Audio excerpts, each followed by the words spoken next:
بسم اللہ الرحمن الرحیم والصلاة والسلام علی رسول اللہ وعلی آلہ وصحبہ اجمعین۔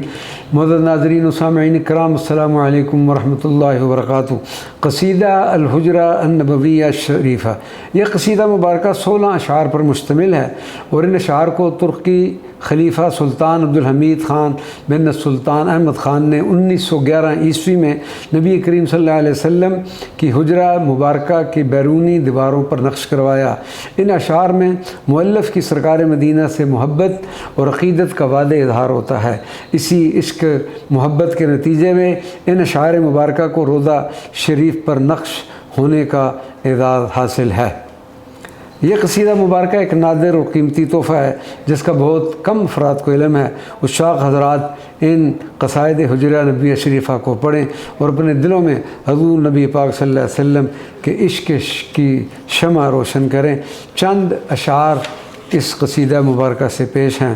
یا سیدی یا رسول اللہ خذ بیدی مالی سواک ولا الوی علی احدی، اے میرے سردار، اے اللہ کے رسول صلی اللہ علیہ وسلم، میرا ہاتھ تھام لیجئے، آپ کے سوا میرا کوئی نہیں اور نہ ہی میں آپ کے علاوہ کسی کی طرف رغبت کرتا ہوں۔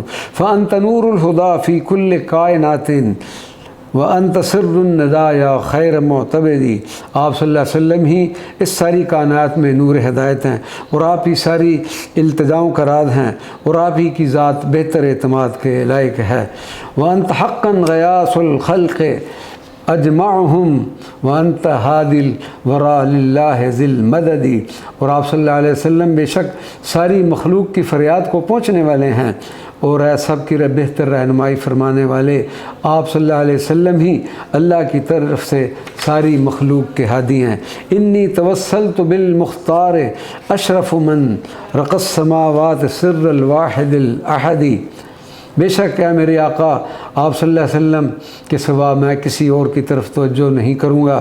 بے شک میں نے ایسی مختار ہستی کا وسیلہ پکڑا ہے جو ساتوں آسمانوں پر بسنے والی مخلوق سے بھی زیادہ شرف رکھتے ہیں اور اللہ واحد کا ایک راز ہیں۔ علیک ازکا صلاۃ لم تزل ابدا مع السلام بلا حصر ولا عدد، ان پر ہمیشہ ہمیشہ اعلیٰ درود ہو ساتھ سلام کے بے حد بے حساب۔ والآل والصحب اہل المجد قاطبۃ بحر السماح واہل الجود والمدد، اور تمام آل اور اصحاب پر جو بڑی فضیلت والے ہیں، سخاوت و عفو اور ایثار و مدد کا منبع ہیں۔ وما علینا الا البلاغ المبین۔